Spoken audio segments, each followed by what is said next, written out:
Salut les amis, c'est PKLN, j'espère que vous avez la forme. Aujourd'hui, on va se refaire une petite analyse du Bitcoin, ça fait un petit moment. Il s'est pas passé grand chose, un des deux scénarios qu'on avait vu semble être en train de se valider, donc on va voir ça ensemble, et voir un petit peu les zones à surveiller. Avant ça, bien sûr, si t'es pas encore abonné, je t'invite à le faire, mettre un petit com, un petit like, ça soutient mon taf, et ça me fait vraiment très plaisir. N'oublie pas d'activer aussi la petite cloche pour ne pas rater les prochaines vidéos, et allez, suis-moi, c'est parti.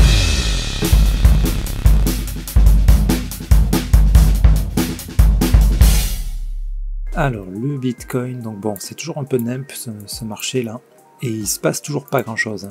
Donc, l'analyse, il n'y a pas grand-chose qui va changer.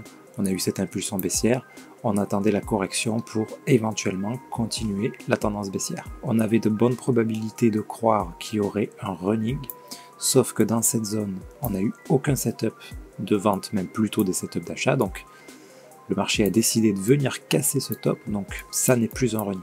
Ok, voilà, la dernière analyse c'était ça, donc on avait dit que deux possibilités, soit on avait une correction par ici mais qui restait dans cette zone pour éventuellement donc repasser sur une tendance haussière au moins sur un intervalle de 4 heures, d'accord, sur des bougies 4 heures, mais on ne passait toujours pas, de toute façon on passait toujours pas en tendance haussière daily, donc bon, dans tous les cas, méfiance toujours parce qu'on risquait de la baisse.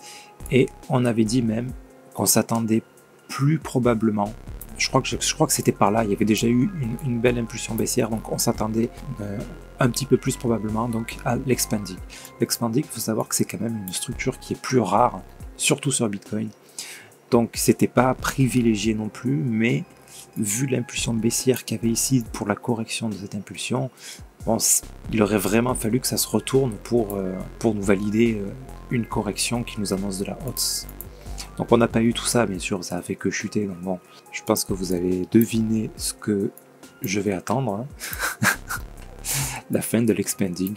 L'expanding donc, nous indiquerait qu'on devrait venir au moins jusqu'à ce dernier plus bas. Après, encore une fois, c'est l'inconnu le plus total. On ne sait pas jusqu'où ça peut descendre, par contre, ici on sait que très probablement on va descendre jusque là. Encore une fois, c'est pas certain, hein, c'est très probable. Maintenant, qu'est-ce qu'on a eu ici? On a eu une belle impulsion haussière là, un joli setup d'achat. Donc c'est bien probable qu'on vienne casser ce plus haut.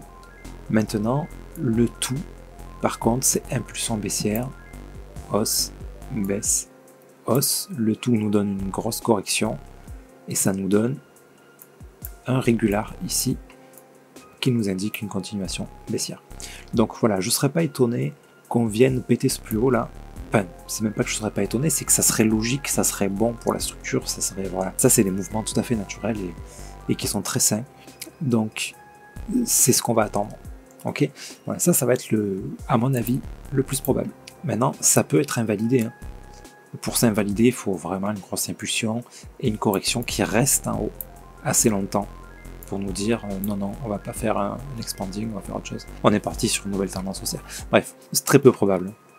Ça, j'y crois pas du tout, j'y crois pas une seconde. Par contre, ça, pour venir plus bas. Okay, ça me paraît être le plus probable. Donc, qu'est-ce qu'on va surveiller? Les zones ici, là. Dès qu'on a cassé le top, là, il faudra surveiller les setups de vente. Si on a un setup de vente, pour ceux qui aiment faire du trade, ça sera à tenter un petit sell ici. Donc, quand on prend un setup de vente comme ça, c'est pour venir casser le dernier plus bas. Après, on met un break-even, hein, parce que tout moment, ça peut se retourner. Une fois qu'on a mis le break-even, premier objectif, ici. D'accord? Parce que si on a ça, c'est pour venir casser ce plus bas. Maintenant, comme dans une plus grande unité de temps, on a ça, le deuxième objectif sera ici. C'est-à-dire, grosso modo, s'il se passe ça, qu'on prend un sell ici, là, on prend des profits et on descend le break-even. Break-even, je rappelle, un stop-loss en positif. Voilà. Mais bien sûr, ici, on sort pas complètement de la position, puisqu'on a une bonne probabilité de venir jusque-là. Ben là, ça veut dire plus de profits. Hein. Mais on prend quand même des profits. Parce que vous avez vu en ce moment, le marché part un peu dans... Voilà, il fait plein de petites feintes, quoi.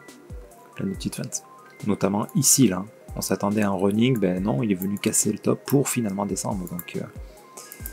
Donc voilà, je pense qu'il y a beaucoup d'argent, de personnes qui perdent leur argent dans ce genre de move.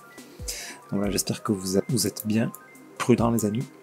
Et là, ça veut dire quoi aussi? Ça veut dire que si jamais on vient casser ce dernier plus bas, là, vous avez vu comme les alts dévissent là quand même. À part certains, il y a quelques exceptions qui dévissent un peu moins. Mais que ça soit le sand, le dot, enfin tout en fait. Tout, on a des sacrées corrections quoi, dès que le Bitcoin descend un petit peu.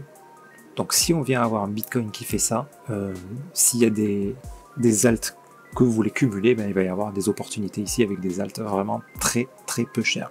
Et toujours se méfier dans les alts, hein, parce qu'il y en a beaucoup qui vont s'écrouler encore, hein, je pense. Parce que c'est pas terminé la vague de projets qui mettent la clé sous la porte. Hein.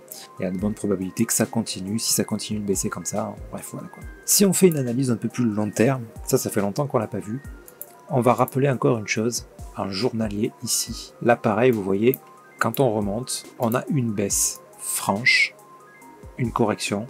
D'ailleurs, c'est ce genre de correction qu'on attend ici dans une petite unité de temps. Hein. Ce que je vous disais, le régular, c'est ça là. On continue. Tac. Des baisses un petit peu moins importantes. Là, on revient casser le plus bas. On est déjà en train de corriger. Vous voyez, on descend de moins en moins fort. Donc, ça commence à sentir la fin de l'impulsion. Donc, il y a de bonnes probabilités qu'on tarde plus trop à remonter. Quand je dis plus trop, ça peut être 6 mois hein, l'histoire. Donc, et par rapport à tout ce qu'on a eu là bah, c'est pas si long que ça en fait. Ok. Du coup, tout ça pour dire quoi? Oui, l'étape d'après qu'il faudra surveiller, c'est ça là.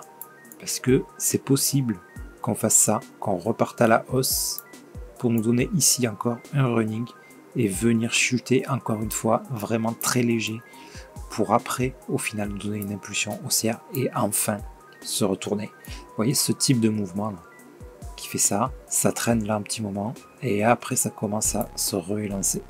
Là on pourra espérer un mouvement B. Je rappelle qu'on attend 3 mouvements.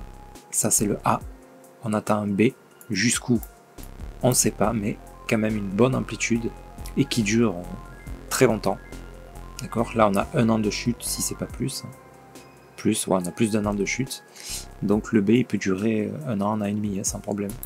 Comme il peut durer moins aussi. Hein, il peut durer longtemps. Quoi. Donc on peut avoir un B comme ça pendant très longtemps. Et ensuite le C. Ok, donc le B ça peut être quelque chose d'énorme. Hein. Il peut venir péter de l'année plus haut. Il peut, voilà. Donc on va viser ça. Par contre, quand on aura des signaux d'affaiblissement et des signaux de retournement, là les gars, il faudra vraiment prendre des profits et des bons profits. Peut-être pas la totalité, hein, parce qu'on sait jamais, on sait pas jusqu'où il va monter encore une fois.